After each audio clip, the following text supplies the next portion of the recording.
Hello friends, welcome back to our channel. स्वागत है आपके अपने चैनल पीसीएस पॉइंट पे। आई होप कि आप अच्छे होंगे और आपकी स्वास्थ्य भी अच्छी होगी। ठीक है।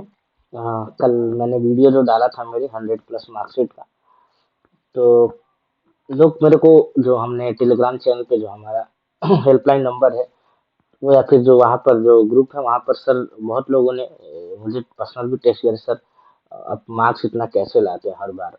मतलब हम भी इतना पढ़ते हैं लेकिन हमारा क्यों रह जाता है 2 नंबर 1 नंबर से। देखो, बेसिकली मैं सोचा कि एक वीडियो बना के थोड़ा सा, मतलब स्ट्रेटजी थोड़ा सा बता दूं। मैं ऑब्वियसली मैं लंबा बताऊंगा तो काफी 20-22 मिनट का लंबा हो जाएगा। उसके लिए किसी और दिन रखेंगे वीडियो। लेकिन अभी एक छोटा सा स्मॉल स्ट्रेटजी क्या होना चाहिए जिसपे अभी आप थोड़ा सा हाईलाइट आइडिया लग जाए कि हाँ एग्जैक्टली क्या करना होता है प्रीलिम्स में। देखिए, प्रीलिम्स जो है वो, जैसे ये मेरे मार्कशीट है, मैं दिखा भी देता हूँ। ये मेरे 17 का, 69 का, 67 का भी, 67 में भी 114 थे, 69 में भी 91 के मार्क्स के राउंड थे। यूपीएससी भी मैंने क्वालिफाई किया है 24-25, जानते ही हैं मैंने कौन कौन सा मेंस लिखा हुआ है। ठीक है, चलिए, तो मैंने क्यों कंसिस्टेंटली स्कोर किया प्रीलिम्स में। ठीक है, तो मैंने ईपीपीसीएस वाला भी क्वालिफाई किया है। तो ये क्यों ऐसा, मतलब क्या रेशनलाइजेशन रहता है मेरे, पेपर कैसे मैं अटेम्प्ट करता हूँ, ये सब चीजें तो मैं थोड़ा सा एक ब्रीफ आइडिया आपको दे देता हूँ। ठीक है। ओके।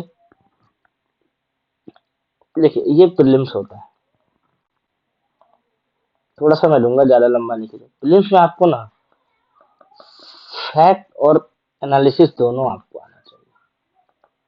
ठीक है। और तीसरा होता है एक रिस्क कैपेबिलिटी, मतलब जोखिम उठाने, जोखिम। देखिए, बेसिकली क्या है कि जो प्रीलिम्स है ना वो फैक्ट, जैसे मतलब अब तो यूपीएससी भी जो है थोड़े बहुत फैक्ट वो इंट्रोड्यूस कर रहे हैं कि आपको एग्जैक्ट फैक्ट याद होना चाहिए, अदरवाइज आप इसको सही नहीं कर पाएंगे। तो मैं, अगर यूपीएससी के रिगार्डिंग है, खासकर यूपीएससी या कोई भी पीसीएस के रिगार्डिंग है, यूपीएससी का भी नहीं बात करते हैं, तो आपको बेसिकली फैक्ट, आप एनालिसिस तो करते हैं, एनालिसिस के लिए आप स्टैंडर्ड बुक पढ़ते हैं, एनसीईआरटी पढ़ते हैं, ये तो आपको करना जरूरी है इसके निकालने के लिए, लेकिन इससे आपको ये नहीं निकल सकता। एनालिसिस तो चाहिए ही, प्लस ये आपको जरूरी है फैक्ट। जहाँ फैक्ट मतलब वन लाइन, अब केबीसी का जैसे मान लो दे दिया सिंपल सा कि पानीपत का चौथा लड़ाई कब हुआ, mean the fourth battle, the third battle of Panipat का तीसरा लड़ाई कब हुआ। तो इसमें आप कॉन्सेप्ट नहीं लगाओगे ना, यू हैव टू रिमेम्बर ना, मतलब इजी क्वेश्चन है। यू हैव टू रिमेम्बर कि हाँ, तो पानीपत का तीसरा जो 1761 में हुआ था, it was between Ahmad Shah Abdali and Maratha. ये आपको चीजें याद रखना है। तो ये फैक्ट है, इसमें आप एनालिसिस कहीं लगाओगे, अच्छा नहीं नहीं ये। ठीक है। तो ये फैक्ट, और फैक्ट आएगा, फैक्ट के लिए आपको ये सब सोर्स नहीं फॉलो करना। फैक्ट के जो मार्केट में क्राउन और ये सब बुक्स निकलते हैं उसको फॉलो करना पड़ेगा वन लाइनर के लिए। ना तो टोटली आप फैक्ट पर रिलायबल हो सकते हैं, ना ही एनालिसिस पर रिलायबल हो सकते हैं। ओके। तो इसीलिए इसीलिए आपको क्या है कि दोनों ही आपको पढ़ना पड़ेगा, दोनों ही मतलब कमांड करना पड़ेगा। ये मेरी स्ट्रेटजी हमेशा रहती है। मैं एनालिसिस पार्ट भी अपना सही किया हूँ और फैक्ट भी सही किया हूँ, इसलिए मेरे हमेशा मार्क्स बूस्ट करते हैं। यूपीएससी में भी मैं भी जब कट ऑफ करता हूँ तो कट ऑफ से मैं हमेशा 5-6 नंबर ज्यादा रहता हूँ, सेफ जोन में रहता हूँ, नो नॉट, न की बाउंड्री पे। और तीसरा है रिस्क कैपेबिलिटी। देखिए, 150 क्वेश्चन अगर आते हैं तो 150 क्वेश्चन तो आते नहीं है ना। जिस टाइम मैंने अटेम्प्ट किया 139, तो आपको रिस्क लेना पड़ेगा। अगर आपकी एक्यूरेसी सही नहीं है तो आपको रिस्क लेना पड़ेगा। और रिस्क में चांसेस है कि आपके सही भी हो जाए और आपके गलत भी हो जाए। लेकिन आप सोचिए ना, अगर आप 10 रिस्क लेते हैं, मान लीजिए आपके 5 सही हो गए और 4 सही हो गए, फिर भी तो आप नेट प्रॉफिट में रहेंगे ना। तो ये वाली कैपेबिलिटी, ये वाली जो एबिलिटी है ना, वो आपके पास रिस्क कैपेबिलिटी रखनी ही पड़ेगी। आपको नंबर ऑफ अटेम्प्ट्स, कुछ ही लोग होंगे जो कम क्वेश्चन अटेम्प्ट करते क्वालिफाई कर जाते हैं, बट आपको सेफ स्कोर के लिए नंबर ऑफ अटेम्प्ट बढ़ाने ही पड़ते हैं। और उसके लिए क्या है, रिस्क कैपेबिलिटी हाई होनी चाहिए आप ले। और ये कब आएगा, आपको डायरेक्ट वहां लॉन्च नहीं होगा, ये आपको मॉक टेस्ट है ऐसा।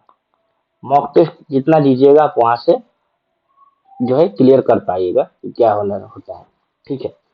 तो बेसिकली यही चीज होता है प्रीलिम्स। मेरी स्ट्रेटजी यही रहती है, फैक्ट पे मेरा कमांड एनालिसिस पे काम और मॉक टेस्ट में देता हूँ, ताकि जो रिस्क वाला है ना वहां पर, वो वहां पर नहीं रहे। तो यहीं से आदत रहे मुझे रिस्क लेने का। चांसेस है ब्लंडर हो जाए बट बहुत कम चांसेस है। एक टाइम पे आप इतना मैच्योर हो जाएगा रिस्क लेने वाला कि आपको तुक्का भी जो आपका लगेगा वो ठीक ठाक, मतलब अगर अगर मान लीजिए 10 तुक्का लगाते तो उसमें 5 या 6 तुक्का सही हो जाएगा। इतना वो आ जाएगा एक टाइम के बाद आप मैच्योर। ये तभी आएगी जब आपको ये दोनों फैक्ट एनालिसिस पे कमांड है, क्योंकि तुक्का लगाएगा तो आप वहाँ ऑप्शन इलिमिनेट करिएगा। ठीक है, जब हम ब्लाइंड तुक्का लगाते हैं तो वहां पर क्या होगा, ऑप्शन इलिमिनेशन से लगाते हैं, पूरा तो लगाएंगे नहीं, वो तो फिर ब्लंडर हो जाएगा। तो ऑप्शन इलिमिनेशन कब आएगा, जब आपको फैक्ट याद रहेगा। सपोज 3 स्टेटमेंट दिया है, नहीं मालूम है, लेकिन आपको ये मालूम है ये नहीं हुआ था। जैसे यूपीएससी में एक क्वेश्चन आया था 24 में कि मैत्री exercise was held between India and Bangladesh. मुझे याद था कि अच्छा ये मैत्री तो थाईलैंड और इंडोनेशिया थाईलैंड के साथ हुआ है, तो बांग्लादेश तो होगा नहीं।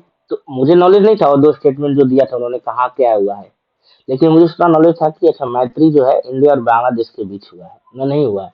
तो मैंने पहला क्रॉस किया तो मुझे 2 और 3 मिल गया, आंसर मिल गया मुझे। इसके बारे में नॉलेज भी नहीं था। तो ये कब आया, जब मैंने वन लाइनर भी अपने फैक्ट मजबूत किए थे करंट अफेयर्स में कि नहीं मैत्री एक्सरसाइज तो इंडिया और थाईलैंड के बीच का है। तो such kind of attitude should possess, and ये कैपेबिलिटी और ये जो एटीट्यूड है कभी आएगा जब आप रिगोरियस प्रैक्टिस करेंगे, रिगोरियस हार्ड वर्क करेंगे। हार्ड वर्क सब करते हैं लेकिन वहाँ थोड़ा सा स्मार्ट वर्क भी करना है आपको, इन इन चीज़ों पे आपको काम करना है। ठीक है, तो ये स्ट्रेटजी रहती है मेरी। बहुत लंबी वीडियो नहीं खींचूंगा, वो जो कॉम्प्रहेंसिव स्ट्रेटजी वाली वीडियो है वो ऑब्वियसली लंबी होगी, इतना शॉर्ट में तो होगा नहीं कि मैं क्या क्या पढ़ता हूँ, क्या फॉलो करता हूँ। तो कॉम्प्रहेंसिव जो स्ट्रेटजी वीडियो है ना, वो मैं किसी और दिन लाऊंगा, जब मेरा थोड़ा सा समय मिलेगा तो मैं बिल्कुल लाऊंगा। बहुत लोग बोल रहे हैं 17th के लिए, तो 72nd बीपीएससी के लिए जो वीडियो रहेगा मैं कॉम्प्रहेंसिव लाऊंगा कि कैसे मैंने प्रोफेशनली स्कोर किया 100+, और आपके 72nd जो बीपीएससी होगा जो 26 में होगा उसके लिए क्या आपको जो रवैया अपनाना है, क्या आपको स्ट्रेटजी अपनानी है। ठीक है, ओके। देखिए एक और रिक्वेस्ट है लास्ट कि आप प्लीज चैनल को लाइक करिए और सब्सक्राइब करिए। इससे क्या होता है ना कि आप जैसे ही लाइक और सब्सक्राइब करते हैं ना तो यूट्यूब प्रमोट करता है, और प्रमोट करके और भी लोगों के पास भेजता है जो इस चीजों से मतलब अनअवेयर है, उनको मालूम नहीं है। देखिए प्रीलिम्स बहुत बड़ा हर्डल है, मैं जानता हूँ मेरे कलीग्स कितने हैं, वो ब्रिलियंट लोग हैं, but still they are not able to qualify, because वही है ना, एक स्ट्रैटेजी क्या होनी चाहिए प्रीलिम्स में। नॉलेज बहुत है लेकिन वही है कि इसको एग्जीक्यूट कैसे करना है, या फिर क्या वो लैक कर रहे हैं। तो इसके लिए क्या है कि आप प्लीज इस ये दो रिक्वेस्ट है। बाकी मैं जो भी है मैंने कभी पेड वगैरह ये सब नहीं किया। जो हमारे इनिशिएटिव भी चल रहा है, अभी हमें answer writing main 71st answer writing programme start भी करने वाले हैं, ये डेली आंसर राइटिंग का। ठीक है, तो इस पे आप जुड़ जाइएगा। ये कब जुड़िएगा, जब आप यहाँ से चैनल को सब्सक्राइब करेंगे, लाइक करेंगे, और टेलीग्राम चैनल जो है हमारा पीसीएस पॉइंट वो वहाँ पर ज्वाइन करेंगे, तो वहाँ पर मिल जाएगा। और कुछ दिनों में एईडी वाली स्ट्रेटजी वीडियो, एईडीओ की क्या होनी चाहिए, मैंने कुछ वहाँ डाला है ग्रुप में, आप जाके देख लीजिए मैंने एईडीओ के रिगार्डिंग में क्या डाला है। ठीक है, और जूम सेशन भी हम लेंगे कल, जिनका 71st में जो आउट आ गए हैं। ठीक है, जूम सेशन लेंगे। तो आप ज्वाइन करना चाहते हैं, जो 71st में अगर आउट हो गए हैं तो टेलीग्राम ग्रुप ज्वाइन कर लीजिए, वहाँ पर लिंक आपको मिल जाएगा। ठीक है, फिर से लास्ट रिक्वेस्ट है कि आप लाइक करिए, सब्सक्राइब करिए चैनल को, और लाइक करिए और शेयर करिए लोगों के पास भी, और टेलीग्राम चैनल में जरूर ज्वाइन करिए। वहाँ आपको एडीओ और जो और भी जो स्ट्रेटजी है वहाँ पर आपको मिल जाएगी। और किसी दिन और कंप्रहेंसिव वीडियो लाएंगे, उस पर बात करेंगे हम लोग कि क्या करना है। ओके, ये बस मैंने ब्रीफ बता दिए कि क्या क्या स्ट्रेटजी होगी, थोड़ा सा सिंपल, नॉट डीप में नहीं बट अपर सरफेस में क्या क्या मैं अपने अपने रिगार्डिंग करता हूँ, और ये भी चीज़ें आपको अपने तैयारी में इंक्लूड करनी चाहिए। ओके, चलिए ठीक है।